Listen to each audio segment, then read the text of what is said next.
Sí, bueno, sí, es verdad, Carmen, sí. Perdonad si estáis online, como hemos empezado un poquito antes, hemos hecho la presentación. Yo quería darle las gracias a Carmen Plaza por estar con nosotros, que para nosotros es un honor, Carmen, y desde nuestro punto de vista de abogados en ejercicio, ya sabes que el poder tener algún viso de que el derecho al medio ambiente sea finalmente aplicado de manera eficaz, ¿no? en tribunales es importante. Yo a Carmen estaba contando antes que la capté en LinkedIn para que nos hablase de este tema. Ella aceptó de manera muy generosa y bueno, estamos aquí y vamos a empezar, si os parece, Carmen, ¿vale?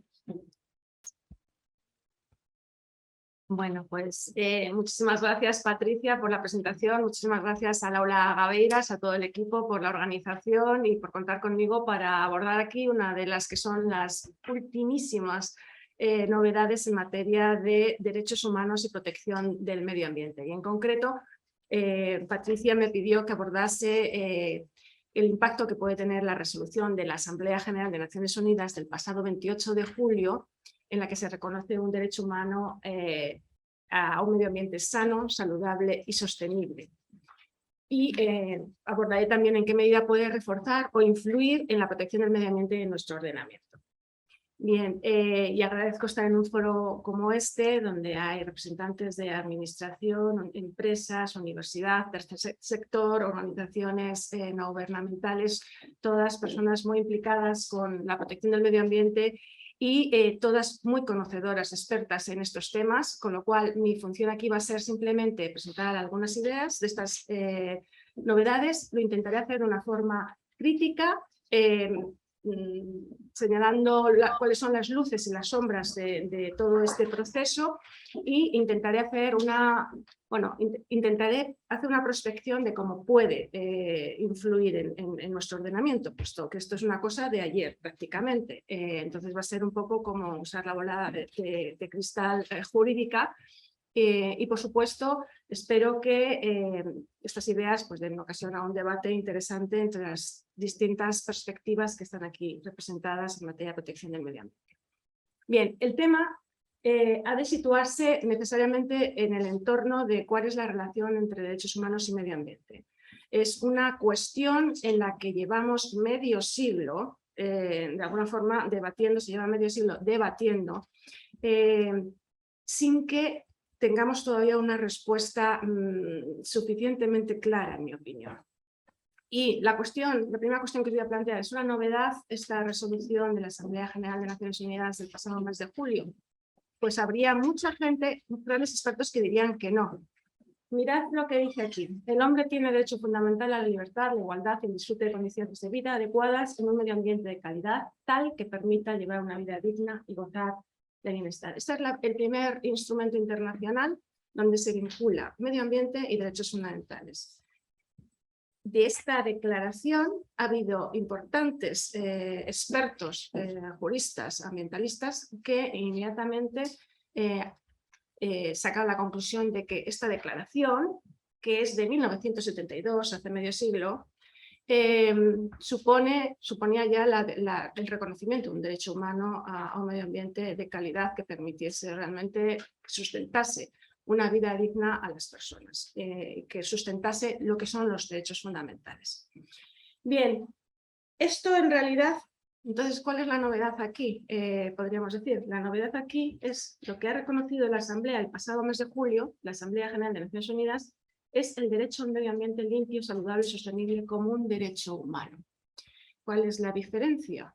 ¿Por qué no consideramos que antes ya estaba reconocido? Bueno, en realidad cuando se negocia la Declaración de Estocolmo, que como sabéis sienta las bases del moderno derecho ambiental, los estados no quisieron reconocerlo como un derecho humano. Y si veis, medio ambiente está al final en la redacción, después de hablar de otros derechos fundamentales asentados de primera generación, como el derecho a la igualdad, fundamentalmente la libertad, etc. Y no se quiere reconocer porque hubo estados que consideraron que no había suficientes elementos como para reconocer un derecho humano a un medio ambiente de determinada calidad, como que no era suficientemente preciso. Y por tanto se ponen por delante los derechos fundamentales clásicos de primera generación. Bien, 20 años después sabéis que llega la Declaración de Río, donde ni siquiera aparece la mención de derechos fundamentales, porque hemos visto que en Estocolmo, en 1972, sí que se habla de derechos fundamentales, como la libertad, la dignidad, etc. En la Declaración de Río, el enfoque es todavía, o sea, si en Estocolmo era antropocéntrico, sitúa al hombre como el centro, el núcleo beneficiario de la protección del medio ambiente, en Río se agudiza aún esta visión. Se habla simplemente de que los seres humanos tienen derecho a una vida saludable y productiva en armonía con la naturaleza, lejos del reconocimiento de un derecho humano a un medio ambiente sano, limpio, sano y sostenible. Aunque Río es quien introduce el concepto de desarrollo sostenible en realidad. Sin embargo, en el principio 10º de Río vemos que se va a tocar lo que se considera 3 derechos humanos según los tratados internacionales, el Pacto de Derechos Civiles y Políticos, que son el de acceso a la información, participación pública en los asuntos públicos, participación de los ciudadanos en los asuntos públicos y acceso a la justicia, que es un derecho fundamental de primerísimo orden. Y los consagra como instrumentos esenciales para proteger el medio ambiente. Dice que la mejor forma de protegerlo es a través de la garantía del acceso a la información de todas las personas, la participación en los asuntos públicos y el acceso a la justicia para exigir el cumplimiento del derecho ambiental. Es, por así decirlo, el pilar de lo que ahora se llama como Estado de Derecho Ambiental o democracia ambiental. También se conoce. Bien. Sin embargo, bueno, tenemos que tener en cuenta que tanto la Declaración de Estocolmo como la Declaración de Río son declaraciones de carácter político, se generan en el marco de conferencias de corte diplomático, son declaraciones de carácter político, bueno, algo más porque entran dentro del concepto de lo que llamamos derecho blando, soft law, que se está utilizando por los tribunales para interpretar el derecho jurídicamente vinculante. Bien, aunque son declaraciones sin carácter políticamente vinculante, sin embargo, van a tener un efecto muy importante en la evolución del derecho ambiental, desde la Declaración de Estocolmo, que como he dicho, que establece los fundamentos del moderno derecho ambiental. En primer lugar, a partir de ahí empiezan a proliferar los tratados internacionales de medio ambiente en todos los ámbitos que os podáis imaginar. Podemos recordar en 1973 el Tratado de CITES sobre la protección de especies de fauna y flora en peligro de extinción, por mencionar uno, en todos los sectores.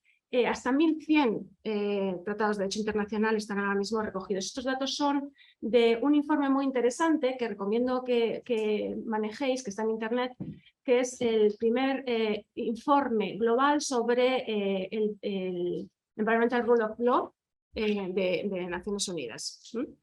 Y bueno, pues en primer lugar se dispara, como digo, hasta más de 1 millar de tratados internacionales de medio ambiente en todos los sectores que os podéis imaginar. Y se produce también la ecologización o el revestimiento de las constituciones de muchos Estados miembros. En la actualidad, hasta 150 Estados miembros tienen disposiciones en sus constituciones sobre protección del medio ambiente. Según este informe, aproximadamente 88 de ellos consagran un derecho a un medio ambiente. Ojo, aquí computan, por ejemplo, España, que luego hablaremos de España, si es un derecho o no es un derecho. Desde luego, no es un derecho fundamental. Luego lo vemos. Hago una aclaración, según algunos juristas, la diferencia entre derecho humano y derecho fundamental se basa en que un derecho humano es un reconocimiento abstracto a nivel global de un ámbito de protección que tiene que tener todo ser humano, con independencia de dónde esté, sin ningún tipo de distinción por razón de nacionalidad, de sexo, de ningún carácter, mientras que los derechos fundamentales, según estos teóricos, son los que se consagran en las constituciones y se reconocen a los ciudadanos y ciudadanas de esos estados. Con lo cual, muchos derechos humanos están reconocidos como fundamentales, el derecho a la vida, pero otros no están en otros puede ser que no estén reconocidos como derechos fundamentales. Por ejemplo, el derecho a la salud en nuestra Constitución es un principio, no es un derecho fundamental, es un principio rector de la política económica y social. Bueno, cerrando este paréntesis, se produce una ecologización hasta el punto de que, bueno, recordad la Constitución de Portugal y de Grecia, que son las primeras que se adoptan tras la Declaración de Estocolmo, introducen ya disposiciones donde se declara el derecho a un medio ambiente sano, saludable, con distintos objetivos. La nuestra, en 1978, en el artículo 45, un derecho a un medio ambiente que sea, que permita el un desarrollo de la personalidad adecuado. Y bueno, y luego hay muchas constituciones que establecen, como la nuestra, bueno, con distintas matizaciones, deber, el derecho al medio ambiente y el deber de las administraciones de protegerlo, y también el derecho, la obligación de todas las personas de actuar en protección del medio ambiente y de no dañarlo. Segunda, esas son las dos primeras tendencias. Una tercera tendencia que se inicia, otra vía que se inicia tras la Declaración de Estocolmo, es la ecologización de los derechos humanos de primera generación, los clásicos, el derecho, sobre todo el derecho a la vida y a la integridad física, y el derecho a la intimidad y a la vida familiar y a la propiedad. A través de, bueno, en este momento, ningún instrumento de protección de los derechos fundamentales, tratados de derechos humanos, empezando por los de Naciones Unidas, siguiendo por los regionales, como el Convenio Europeo de Derechos Humanos, o en África o en Latinoamérica, reconocen un derecho a un medio ambiente de calidad de ningún tipo. Se reconocen los derechos clásicos de primera generación, como la integridad física, la salud, la intimidad, la vida familiar, la propiedad, etc.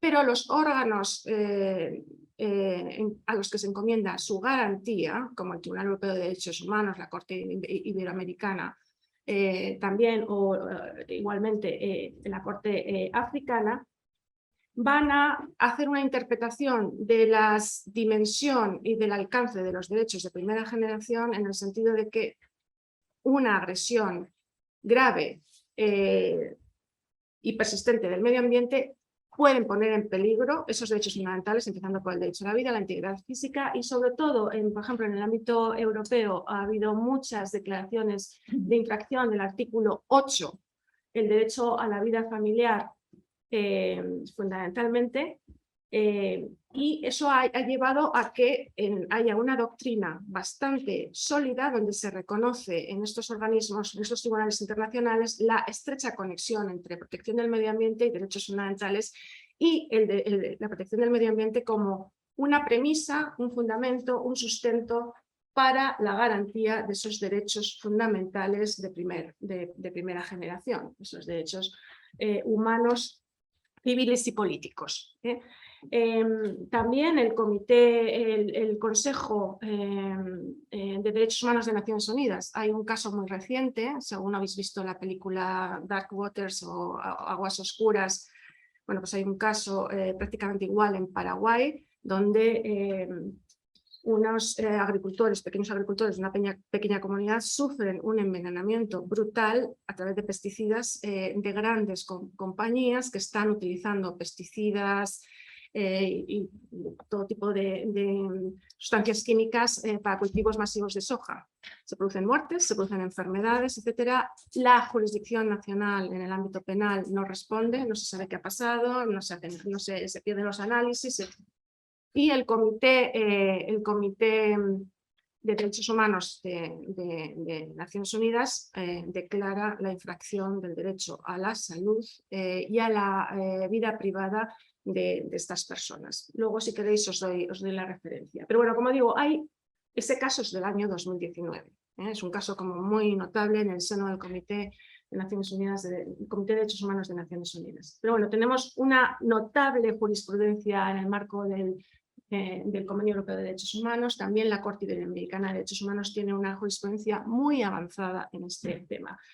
Y desde Río se ha hecho uso en algunos tratados internacionales muy importantes de derechos humanos clásicos, como os he dicho antes, el acceso a la información, participación pública y acceso a la justicia, como instrumentos procedimentales para garantizar la tutela del medio ambiente. Sin información, sin participación pública y sin acceso a la justicia, los ciudadanos, las ciudadanas no podemos hacer o exigir el cumplimiento del derecho ambiental porque no sabemos lo que está pasando, porque no hemos tenido ocasión de hacernos oír y exponer nuestra posición, y porque no podemos acceder a los tribunales y reclamar un interés legítimo en la tutela del medio ambiente. Y este convenio, el convenio de Aarhus en 1998, en el marco de la Comisión Europea para la protección de los, la Comisión Económica para Europa de Naciones Unidas, se promueve a través de esa comisión, el convenio de Aarhus para toda Europa y países de Eurasia, regula los derechos o utiliza los derechos, son sus tres fundamentos, sus tres pilares de acceso a la información, participación pública, acceso a la justicia en materia de medio ambiente. Un convenio que ha sido replicado o emulado de alguna manera en Latinoamérica y el Caribe, y aquí tenemos tenemos presentes algunas expertas en medio ambiente de Chile, creo recordar, a las que saludo. Se ha replicado con el Acuerdo de Escazú, que sigue el mismo enfoque de protección del medio ambiente a través de estos derechos fundamentales. Es el primer convenio internacional que realmente establece una vinculación expresa entre derechos humanos y medio ambiente, y los derechos humanos se utiliza como instrumento para proteger el medio ambiente. Bien, finalmente una quinta línea la tenemos con el reconocimiento del impacto del cambio climático en los derechos humanos, aparte de una serie de declaraciones que ha habido previamente. Ya en el Acuerdo de París, en su preámbulo, se hace una conexión. Se reconoce que el cambio climático es la principal amenaza para la protección de los derechos fundamentales y que no hace falta ir mucho más lejos. Y el reconocimiento, finalmente, la última línea, que es la que vamos a examinar ahora más en detalle, el reconocimiento de un derecho humano a un medio ambiente sano. La conexión no hace falta, no he dado datos ni nada porque creo que no hacen falta. O sea, nuestros derechos fundamentales, nuestra vida, nuestra salud, nuestra integridad física, nuestro hogar, nuestra propiedad, nuestra esfera vital depende del aire que respiramos, del agua que bebemos, de los alimentos que tomamos y de dónde habitamos. Y además, la OMS, este sí que es el único dato que voy a dar, la OMS en un informe del año 2016 estimó que la tasa de morbilidad, no sé si se dice así exactamente, bueno, las causas de muerte en el mundo estaban relacionadas en un 25% aproximadamente con problemas y amenazas ambientales, agua, aire, bueno, contaminación fundamentalmente, y ahora esta estimación entiendo que se puede ver notablemente agravada con todas las amenazas que supone el cambio climático. Un cuarto de la tasa de morbilidad está relacionada con cuestiones ambientales. O sea que eso es evidente que afecta al derecho, por de pronto, al derecho a la vida, y de ahí podemos seguir con todos y cada uno de los derechos fundamentales que tenemos. Empezando por la libertad, la igualdad, el derecho a la intimidad, a nuestro espacio vital, etcétera. Bien, pues sigo avanzando en este tema. Como veis aquí, en estas 6 líneas que se abren desde Estocolmo, hay 3 enfoques distintos que quiero simplemente destacar porque lo que vamos a analizar sigue el último. Hemos visto cómo el medio ambiente se concibe como condición previa para el disfrute de los derechos humanos. Ahí lo hemos visto en la doctrina de los tribunales de protección de derechos fundamentales, como el Tribunal Europeo de Derechos Humanos, la Corte Iberoamericana de Derechos Humanos, etc. También los derechos humanos como instrumentos para abordar cuestiones ambientales desde el punto de vista del procedimiento, también a veces desde el punto de vista sustantivo. Fundamentalmente, bueno, lo hemos visto con el Acuerdo de Aarhus y el convenio de Aarhus y el Acuerdo de Escazú. Se utilizan derechos fundamentales como instrumentos para coadyuvar a la protección del medio ambiente. Y finalmente, integración. Hay otra tercera visión, que es la integración de derechos humanos y la protección del medio ambiente bajo el prisma del desarrollo sostenible. Que esto es a lo que intenta llegar la resolución que es objeto de análisis. Adelanto que mi visión de la resolución es que es mucho ruido y algunas nueces, o sea, básicamente. Bueno, vamos con ello. ¿Cómo hemos llegado ahí? Tanto, o sea, todo, medio siglo llevamos con esto. Bueno, pues Estocolmo y después la Comisión de Derechos Humanos de Naciones Unidas toma el testigo y empieza a analizar, empieza a ver casos de contaminación donde se ve que hay un impacto importante en los derechos fundamentales y empieza a analizarlo a través de resoluciones que empieza a interesarse en ello, empieza en el año 89. Y en el año hay varias resoluciones, o sea, muchas resoluciones sobre el tema de derechos humanos y medio ambiente. Las tenéis ahí apuntadas, no voy a ir más allá. El secretario general de Naciones Unidas también en el 2005 hace un informe importante sobre la relación entre derechos humanos y medio ambiente como clave para el desarrollo sostenible. Y sabéis que la Comisión de Derechos Humanos de Naciones Unidas es sustituida en el 2005, si mi memoria malísima no me lleva a equívoco, por el Consejo de Derechos Humanos. Este Consejo el Consejo de Derechos Humanos de Naciones Unidas adopta en el 2011 una resolución en la que pide al Alto Comisionado de Naciones Unidas para los Derechos Humanos un estudio profundo y riguroso sobre esta relación. Es decir, vamos a dejar de hacer resoluciones y vamos a examinar el problema, la cuestión en profundidad y a ver a dónde nos conduce.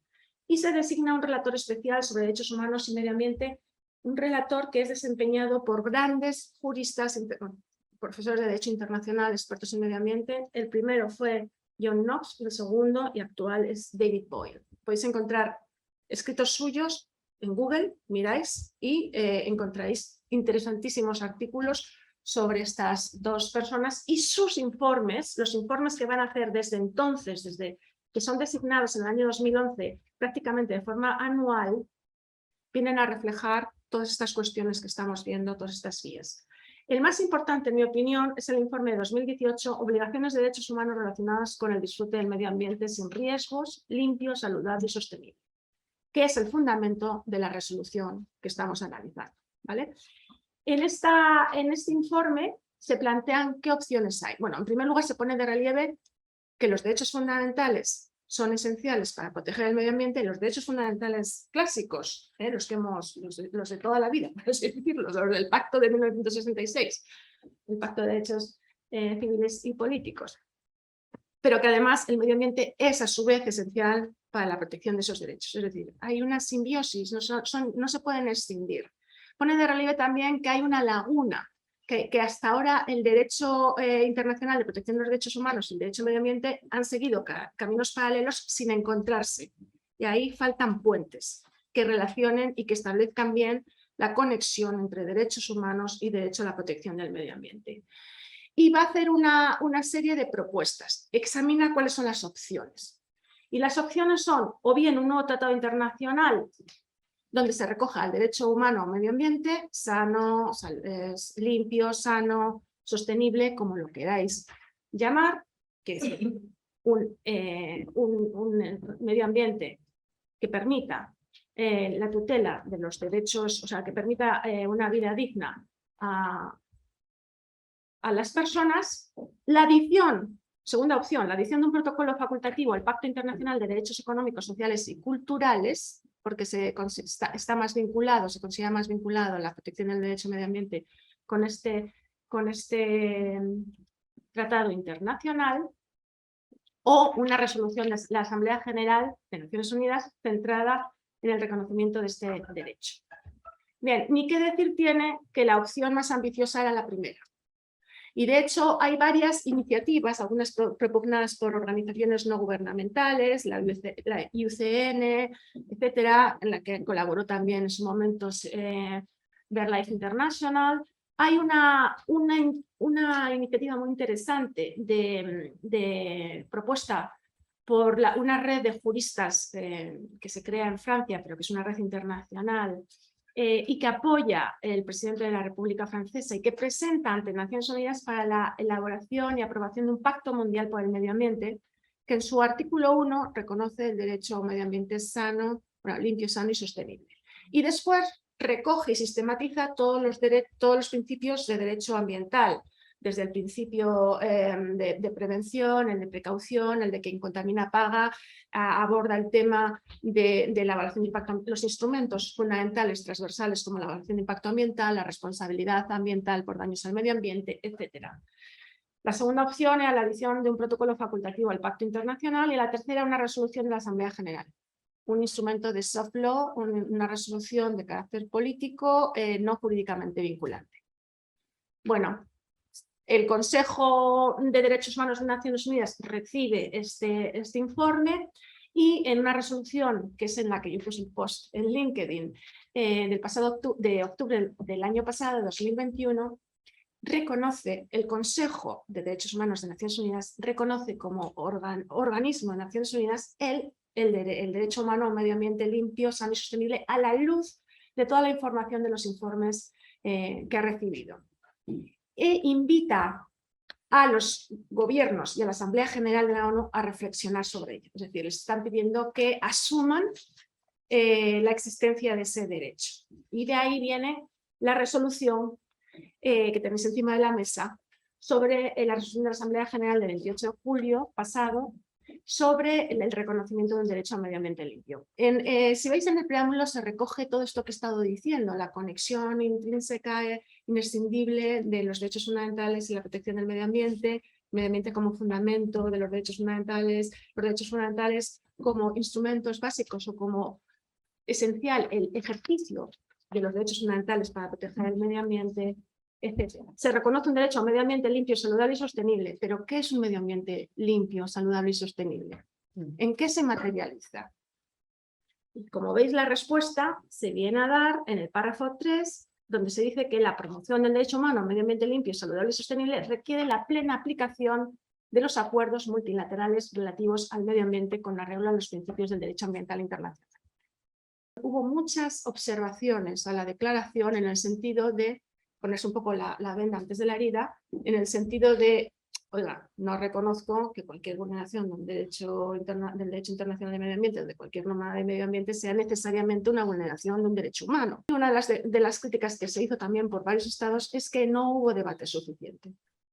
También es verdad que si se pone a debatir nos dan otro medio siglo. O sea, pero, quiero decir, la declaración es en cierto modo un poco decepcionante por la forma y por el fondo.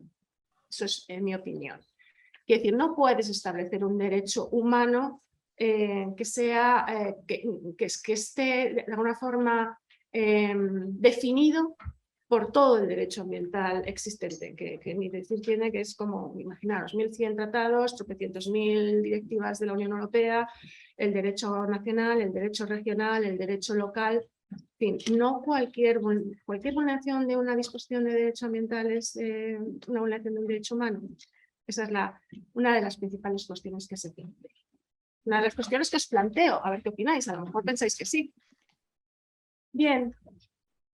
Pero además, no solamente tenemos la Declaración de Naciones Unidas, sino que es que el pasado mes de septiembre la OCDE se hizo eco de la declaración e hizo una recomendación para reforzarla. De nuevo, un instrumento de derecho blando, una recomendación a los Estados miembros, parte de la OCDE, que creo que tenéis también en fotocopia. Y que recomienda a los gobiernos que reconozcan el derecho humano a un medio ambiente sano, limpio, sano y sostenible.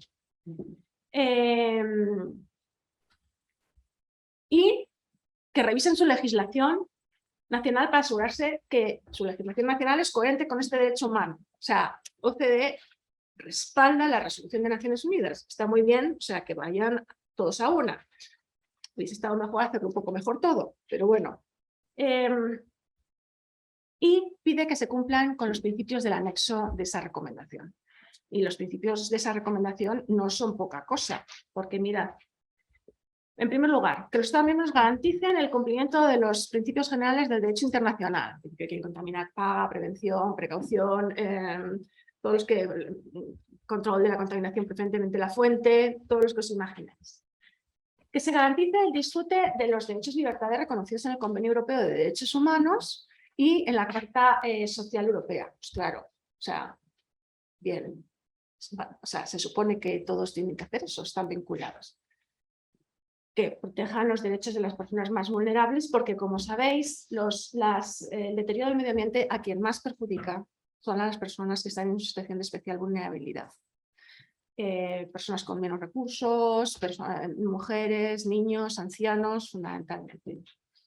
Que se garantice el acceso sin discriminación a la información y a la justicia en materia de medio ambiente. Es una obligación, o sea, no hace falta que nos lo recomiende la OCDE. Los que hemos firmado el convenio de Aarhus o el acuerdo de Escazú tienen la obligación. No hace falta una recomendación para cumplir el derecho. Daos cuenta, en una recomendación se está pidiendo esto a los Estados miembros de la OCDE. A mí estas cosas me parecen que devalúan. En parte, o sea, una recomendación fuera de lo que exige el derecho está bien, pero una recomendación para cumplir el derecho sobra, en mi opinión. Bien, vamos a lo nuestro, a nuestro caso, a nuestro libro, a nuestra Constitución. Sabéis que, que la protección del medio ambiente está consagrada en el artículo 45 como un principio rector de la política social y económica, que habla de que todos tienen derecho a disfrutar de un medio ambiente adecuado para el desarrollo de la personalidad, así como la obligación de proteger. Bien, la fórmula en que se ha redactado ha dado lugar a una larga controversia entre los principales ambientalistas de nuestro país sobre si este artículo reconoce un derecho o solo un principio. Y importantes ambientalistas, empezando por Demetrio Loperena, siguiendo por Fernando López Ramón o Jesús Colmeno Fraga, por citar solo a alguno de ellos, hablan o siempre han defendido que el artículo 45 contiene un derecho a la protección del medio ambiente, a la protección de un medio ambiente adecuado para el desarrollo de la persona. Con un derecho que puede ser invocado directamente por los particulares ante los tribunales. Frente a otros que dicen que no, que es un principio rector que precisa siempre de la mediación del legislador para perfilar sus contornos. Ese es el debate, ¿vale? En efecto, el apartado 2 del artículo 45 habla de que los poderes públicos velarán por la utilización racional de todos los recursos naturales, poderes públicos, pues desde el legislador al ejecutivo y a los tribunales. Y luego recordad, en lo que se refiere a los cauces para proteger los derechos fundamentales en nuestro ordenamiento, y ya hemos hablado de la diferencia que hacen algunos, como Pedro Luño, entre derecho humano y derecho fundamental. El artículo 53, bueno, el derecho al medio ambiente no es un derecho fundamental que esté tutelado mediante el recurso de amparo, que son los derechos fundamentales del artículo 14 a 29 de nuestra Constitución. Y el artículo 53, para estos principios, dice que ha de ser protegido por el legislador, por la administración y tutelado por los tribunales. Lo que ha llevado a muchos a decir que el artículo 45, para su plena eficacia, necesita la intermediación de la legislación ambiental y luego su aplicación, por supuesto, por la administración y los tribunales. La cuestión es si se puede invocar directamente en caso de que haya una laguna. El tribunal ha dicho que es un principio rector, no un derecho fundamental, y que corresponde al legislador la elección de las técnicas apropiadas para llevar a cabo la plasmación de ese principio. Uno de los principales casos que surge en nuestro ordenamiento y que da lugar a una de las primeras sentencias más importantes ante el Tribunal Europeo de Derechos Humanos es la sentencia la sentencia López-Ostra. Es un caso de una familia que vive en los aledaños de una depuradora que funciona mal, que no le dan una respuesta ante los tribunales nacionales. En la jurisdicción ordinaria llega al Tribunal Constitucional y dice, bueno, esto no tiene nada que ver con los derechos fundamentales. Llega al Tribunal Europeo de Derechos Humanos y dice, mire, esta afección grave y permanente, me quedan 10 minutos, grave y permanente del medio ambiente en el que se desarrolla la vida de esta familia está menoscabando el artículo 8 del convenio. Es el derecho que tiene a la intimidad, al domicilio, a la vida familiar, etc. Esa doctrina, posteriormente hemos tenido numerosos casos, sobre todo en Valencia, en temas de ruido. El primer caso que llega al tribunal es el caso Moreno Gómez, por vulneración del derecho fundamental a la integridad física y moral, artículo 15, y el derecho a la intimidad personal y familiar, artículo 18. En este caso, nuestro Constitucional asume la doctrina del Tribunal Europeo de Derechos Humanos en virtud del artículo 10 de la Constitución. Los derechos fundamentales reconocidos en tratados internacionales y la interpretación que de ellos hagan los organismos responsables de su aplicación sirve como criterio interpretativo de nuestros derechos fundamentales. Y entonces se acoge, o sea, recoge la doctrina que se elabora en el caso López Ostra y posteriormente en el caso Guerra contra Italia, en este sentido, y en el sentido además de que no, o sea, que los poderes públicos no solamente tienen que evitar vulnerar ellos los derechos fundamentales, sino que tienen que tomar cuantas medidas sean necesarias para evitar que otros terceros vulneren los derechos fundamentales. Tienen un deber de cuidado, un deber de vigilar por el respeto de esos derechos fundamentales que en estos casos se consideró que se habían incumplido. Sin embargo, en este caso y en otro posterior, que es el caso Cuenca-Zarzoso, el tribunal considera que no se ha probado la incidencia en la salud y en el derecho fundamental a la intimidad en esos casos, que no había prueba suficiente. Y distingue además el tribunal entre el ruido, que simplemente es el incumplimiento de una ordenanza municipal, que eso es legalidad ordinaria, artículo 45, no está protegido a través del recurso de amparo, y lo que puede ser un ruido ya especialmente grave y persistente que está menoscabando la salud o que está menoscabando la posibilidad de vivir tranquilamente en tu casa, que en ese caso ya puede ser una infracción del artículo 15 o del artículo 18 de la Constitución. O sea, desvincula cualquier vulneración, o sea, no cualquier menoscabo del medio ambiente vulnera un derecho fundamental. Puede vulnerar el 45, pero el 45 no está tutelado per se a través del recurso de amparo. Entonces lo deslinda, ¿vale? Bueno, decir que el Tribunal Europeo de Derechos Humanos nos ha condenado en el caso Moreno Gómez, en el caso Cuenca-Cardoso y en otro entre medias que a Martínez Martínez, sobre que no se pronunció el Tribunal Constitucional porque en su momento consideró que carecía de especial trascendencia constitucional. Con esto digo que nuestro tribunal no ha sido particularmente activo. Bien, consecuencias materiales. Como he dicho antes, el reconocimiento de este derecho podría inclinar la balanza en la política doctrinal general en España sobre el artículo 45, reconoce un derecho subjetivo, que no fundamental, a un medio ambiente que no precisa en todo caso mediación normativa hacia el reconocimiento como tal. En cuanto a los tribunales ordinarios, si se produce una vulneración del derecho ambiental existente, pues se aplica el derecho ambiental existente y ya está, no hace falta más. Y si se produce una vulneración cuando en el caso de una laguna, yo veo más fácil, esa es mi intuición, que un tribunal acabe llevándolo como el Supremo, que el Supremo sí que ha reconocido varias veces la vulneración de derechos fundamentales por ruidos. Yo creo que es más factible que un tribunal acabe vinculando una agresión grave y persistente al medio ambiente con la vulneración de un derecho fundamental como es el derecho a la vida, a la integridad física o el derecho al domicilio, etcétera, etcétera. Más que otra cosa. O sea, que si tienes derecho ambiental no te hace falta nada, porque ya lo tienes. Y si no tienes derecho ambiental, veo más fácil ir por esa otra vía o lo veo más, o sea, menos conflictivo en el sentido de que es menos creación judicial. Y luego, por supuesto, se van a dar problemas en cuanto a la responsabilidad por el daño causado. En cuanto a la trascendencia procesal, yo creo que nuestro ordenamiento, teniendo la ley 27/2006, que regula el acceso a la información, participación pública y acceso a la justicia, y además siempre hemos tenido una jurisprudencia muy abierta en cuanto a legitimación de ONGs y de personas en materia de medio ambiente, yo creo que no aporta, o sea, no lo necesitamos. Seguramente hay estados que necesiten este derecho humano, esta declaración. Y finalmente, por apuntar, porque creo que ya estoy fuera de tiempo, todos los avances en materia de derechos humanos ahora mismo y medio ambiente están siendo rapidísimos y muy trascendentes. Más trascendentes que esta resolución, que tiene interés, considero que son los nuevos casos en materia de litigios climáticos donde se está haciendo uso de los derechos fundamentales para impugnar la inactividad de los Estados miembros en la adopción de medidas de reducción de gases de efecto invernadero suficientes como para alcanzar los objetivos establecidos por el Acuerdo de París y sobre todo la recomendación de tomar cuantas medidas sean posibles, recomendación para no superar un incremento de 1,5 grados centígrados a mitad de siglo. y en donde tenemos casos importantísimos. El primero, todos los habéis oído hablar, el caso Urgenda contra el Estado neerlandés, que en Europa es el que desata toda la ola de litigios climáticos, donde se vincula con la protección de los derechos fundamentales, el artículo 2 y 8 del Convenio Europeo de Derechos Humanos, a la vida, también a la propiedad, en ese caso, a la vida, al derecho al domicilio, etc.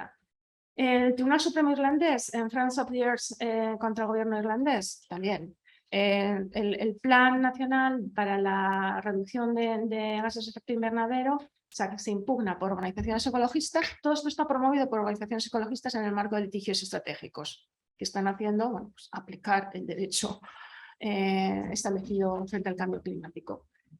Y ahí también se acaba por anular por el Tribunal Supremo Irlandés el Plan Nacional para la Reducción de Emisiones por no ser suficientemente preciso y ambicioso para cumplir los objetivos de París. O sea, que suponen grandes innovaciones en materia de control de la discrecionalidad, control de la inactividad, y en el caso del Constitucional alemán ha anulado varias disposiciones de la muy reciente ley de cambio climático alemana, por lo mismo, por considerar que vulneraba el derecho a la dignidad de la persona y derechos fundamentales como el del domicilio, la propiedad, etcétera, de generaciones futuras. O sea, el Tribunal alemán está algo que nuestro constitucional no va a hacer, porque siempre es para ir en recurso de amparo tiene que ser una vulneración real y efectiva. No puede ser una previsión de una vulneración, y en este caso son previsiones de vulneración de los derechos fundamentales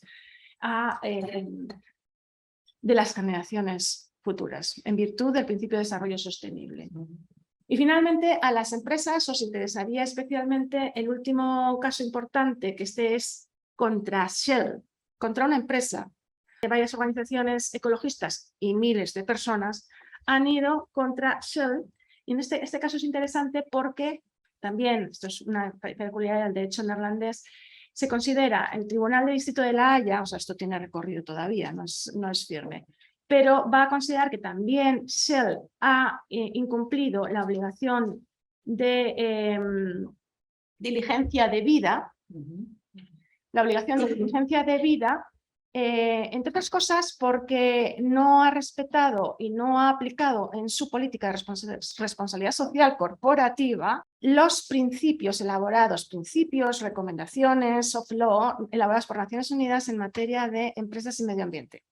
Y que por ello, y por sus emisiones, que estaban haciendo imposible cumplir con los objetivos del Acuerdo de París, son los llamados los carbon mayors, o sea, los grandes contaminantes emisores de CO2, se estaba vulnerando el artículo 2 y 8 del Convenio Europeo de Derechos Humanos. O sea, la construcción, como veis, o sea, por eso digo que es muy difícil saber por dónde van a ir los tribunales españoles, porque ahora mismo en nuestro entorno se están produciendo avances impresionantes, tanto en lo que es la jurisdicción contenciosa administrativa, control de la inactividad, control de la discrecionalidad técnica, que prácticamente ha desaparecido.